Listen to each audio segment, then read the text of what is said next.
안녕하세요. 쇼파를 보는 자입니다. 오늘 제가 어딜 다녀올 일이 있었는데요.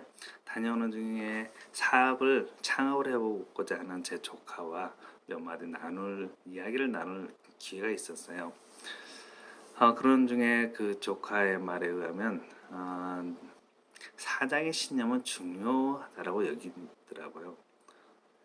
그러 언뜻 보면 참 좋은 내용입니다. 근데 그 다음 이야기를 듣다 보니 조금 의문이 생겼는데요. 그가 어떤 이야기를 했냐면은 사장의 신념을 지키기 위해서 고객의 요구에 굳이 부합하려고 노력할 필요는 없다라는 것이죠. 그래서 제가 이제 그 부분에 약간의 부연 설명을 하면 더 좋겠다 싶어가지고 그에게 부연 설명을 오늘 나눈 적이 있었습니다. 그런 내용에 대해서 제가 약간의 대화체 방식으로 조그만 설명을 하려고 합니다. 제가 제 조카에게 이런 말을 해줬어요. 사장으로서 신념을 가지고 사업을 운영해 나가는 것은 좋은 것이야. 하지만 이 세상에 자신의 허물을 볼 수 있는 이는 단 한 명도 없다는 거 너 아니?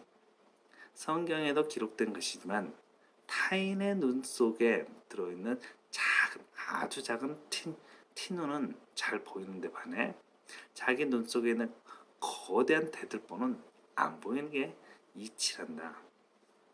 곧 너가 아무리 뛰어난 사장이라 할지라도 너 자신의 허점을 볼 수 있는 이는 너 자신이 아니라 타인이야. 타인만이 너에게 너의 허물 또는 단점을 이야기해 줄 수 있지. 타인에게서 너의 허물을 지적받는다는 것은 화를 낼 수도 있겠지만 그것을 더 좋은 경우로 만든다면 스스로 생각해 보는 거라고 할 수 있겠어. 화를 낸다는 것은 두 가지 사실에서 나타나는 반응일 것인데, 하나는 자신은 항상 옳고 완전한 존재라고 생각하는 그런 사실일 것이고, 다른 하나는 자신은 더 이상 단점을 보완하고 싶지 않아서 그냥 만족한 이대로 멈춰버리고 싶어하는 그러한 어찌 보면 아니라 마음이지 않을까 싶네 라고 제가 설명을 했습니다. 그리고서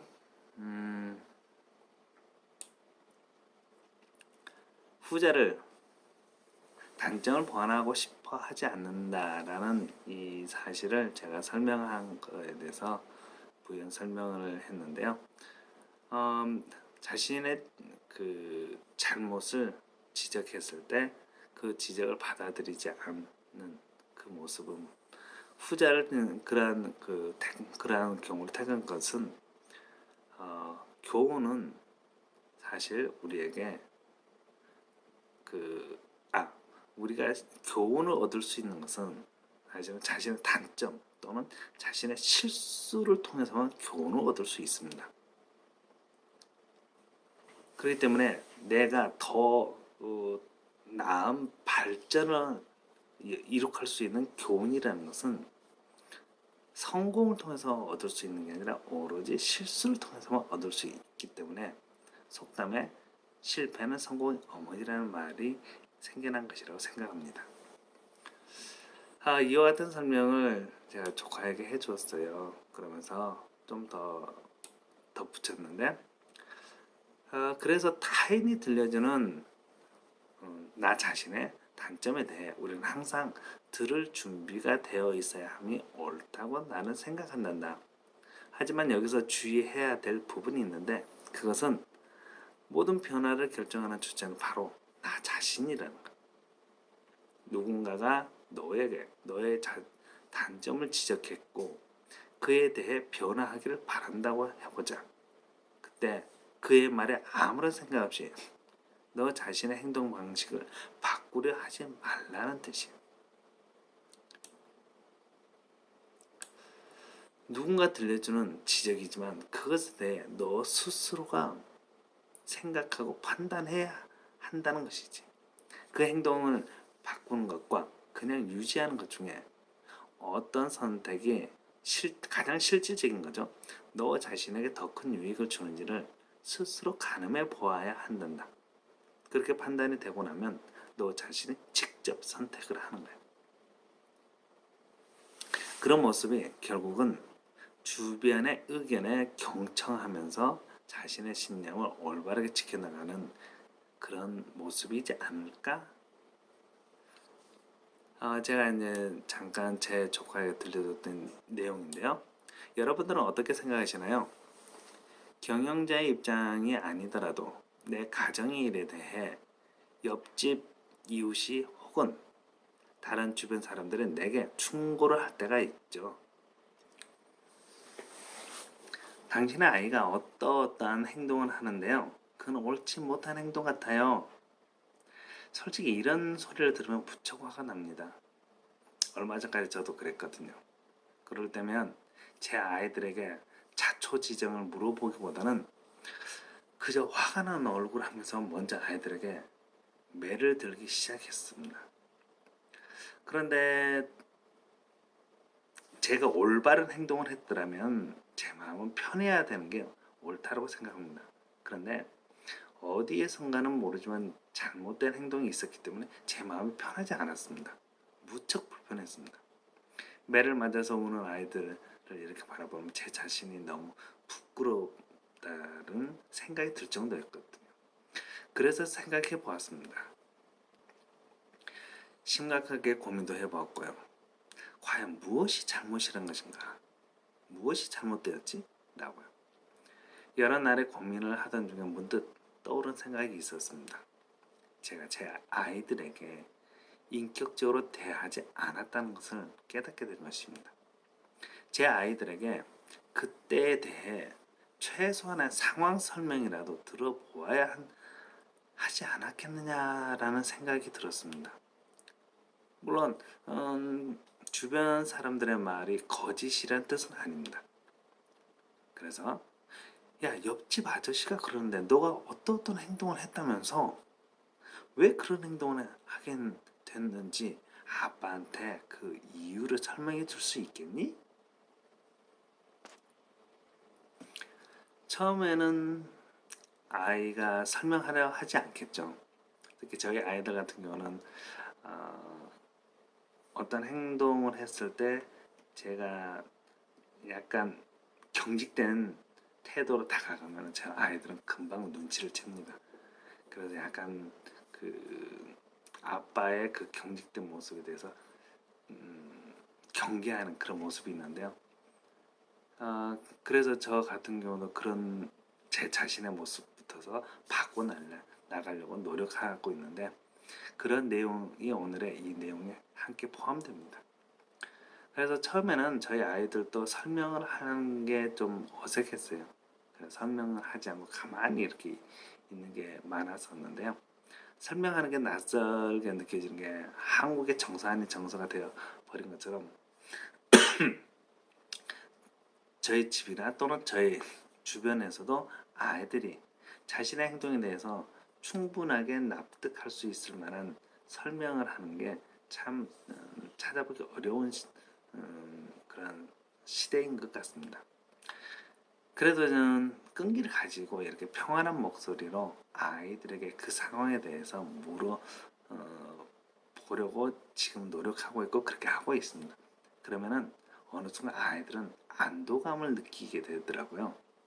그러면서 아이 자신이 인격적인 대우를 받고 있다고 느끼고서 자신의 행동을 당당하게 이야기하게 됩니다. 아이의 설명을 듣고 나서 아이가 납득할 수 있는 수준으로 저와 아이가 함께 옳고 그름을 결정지어 나갈 수 있는 기회가 생깁니다. 즉 아이의 행동이 소위 정당 방위에 의한 것이라면 아이는 그릇된 행동을 한 것이 아닌 거죠. 어느 누가 어떻게 보았든 그게 중요하지 않습니다. 아이에게서 충분한 이유를 들었을 때 그 아이가 정당 방위로 했다면 아빠인 제가 판단하기는 정당 방위인 거죠. 그래서 아빠인 저는 이웃집 아저씨에게 제 아이의 행동에 대해 그 이유를 충분히 설명함으로써 제 아이는 결코 그런 아이가 아니에요 라는 사실을 당당하게 설명할 수 있을 것입니다. 반면 순간적인 충동에 의해서 자신도 모르게 의도하지는 않은 실수인 거죠. 그러니까 아이들의 경우는 죄와 선의 개념이 그렇게 썩 뚜렷하지 않기 때문에 자신이 하는 행동이 나쁘다는 걸 알면서도 하는 것이 있는가 하면 어떤 경우는 나쁜 줄 모르는데 그냥 하는 경우도 있습니다. 그랬을 때 그 사실을 아이가 납득할 수 있도록 시간적 여유를 주고 그 후 아이가 납득하면 아이 스스로가 잘못했으면 인정할 수 있도록 또 시간을 허락해 줍니다. 그러니까 아빠는 또는 부모는 아이가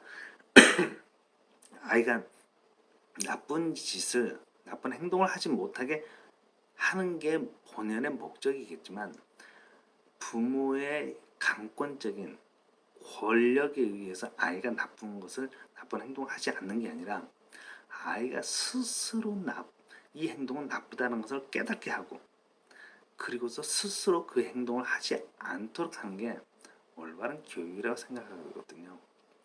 그리고 아이가 그렇게 스스로 깨닫게 되면 아이가 스스로 인정하는 체벌 또는 훈계를 받겠다고 스스로 말합니다. 그렇게 했을 때 아이가 원하는 아이가 결정한 그 훈계 또는 체벌을 하게 되면은 아이는 자신이 저질렀던 그 죄에 대해서 자유한 마음을 갖게 됩니다. 왜냐하면 죄의 벌을 받았기 때문이죠. 벌을 받으면 더 이상 그 죄는 그 아이에게 남아있지 않습니다. 그래서 분명히 부모에게 맞았지만 그 아이는 맞고 나면 다시금 즐거운 표정으로 부모에게 또는 엄마나 아빠에게 달려와서 안깁니다. 그리고 예전처럼 동일하게 즐겁게 지내거든요. 그래서 더 나은 행동을 할 수 있는 아이가 될 수 있도록 이렇게 기회를 선사할 수 있게 됩니다. 이런 판단과 행동은 옆집 아저씨의 몫이 아닙니다. 제 자신입니다. 더 정확하게는 저와 제 아이가 함께 만들어 나가는 것입니다. 그렇다고 해서 옆집 아저씨의 입장에서 봤을 때 저와 제 아이가 주변의 비평을 받아들이지 않았냐? 그건 아닌 거죠. 주변의 비평을 비난을 또는 비판을 겸허히 받아들이는 그런 사람이란 평가를 받기에 충분합니다. 그리고 저와 제 아이가 변화되었다 혹은 더 나은 자의 모습으로 바뀌었다고 칭찬을 받을 것입니다. 사업을 하는 경영자의 태도나 가정을 돌보는 아빠의 태도가 사실은 같은 것이라고 생각합니다. 그렇게 개인적인 생각이 지나지 않겠지만서도 자신 있게 경영자의 마인드에 대해 잠시 이렇게 이야기를 나눠보았습니다. 타인 혹은 회사 직원들이 경영자인 나를 바라보는 시선에 대해 겸허한 태도를 가질 수만 있다면 칭송받기에 합당한 지도자의 모습이라 생각합니다. 하지만 비판에 대해 그것을 수용할 것인지 혹은 수용하지 않을 것인지를 결정하는 몫은 잘못을 지적하는 사람에게 있지 않고 나 자신에게 있어야 하는 게 그것 또한 신념 있는 지도자의 모습이라고 생각합니다.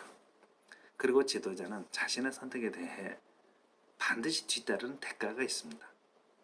그 대가에 대해 책임을 지는 모습이 마땅한 모습이지 않을까 싶습니다. 모든 선택에는 대가가 따른다.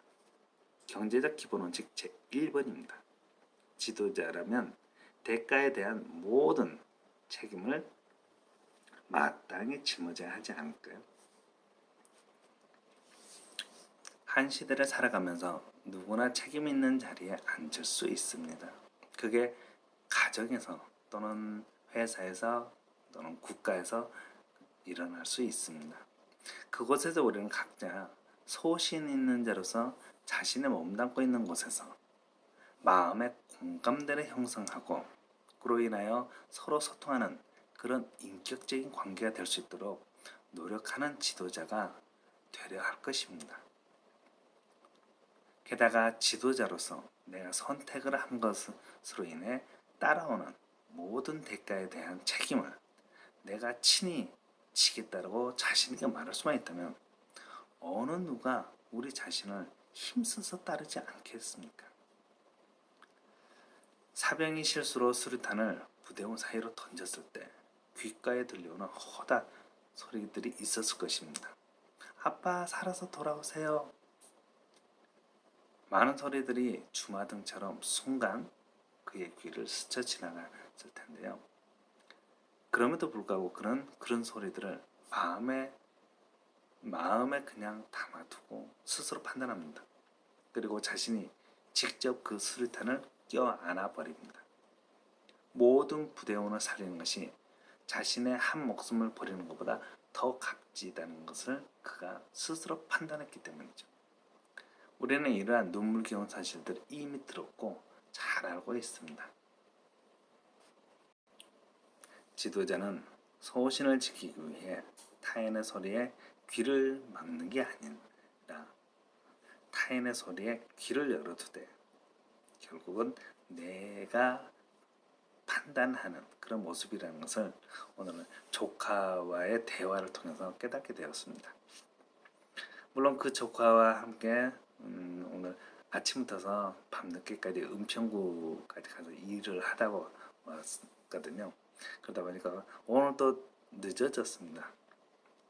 그러나 오는 길에 조카와 나눴던 이 대화가 너무나 값지고 귀한 것이라 생각되어서 늦은 밤에도 이렇게 제가 영상으로 함께 나눠보고자 합니다. 평안한 밤 되시고 즐겁고 복된 잠이 되시길 축복합니다. 그럼 여기까지 마치겠습니다. 감사합니다.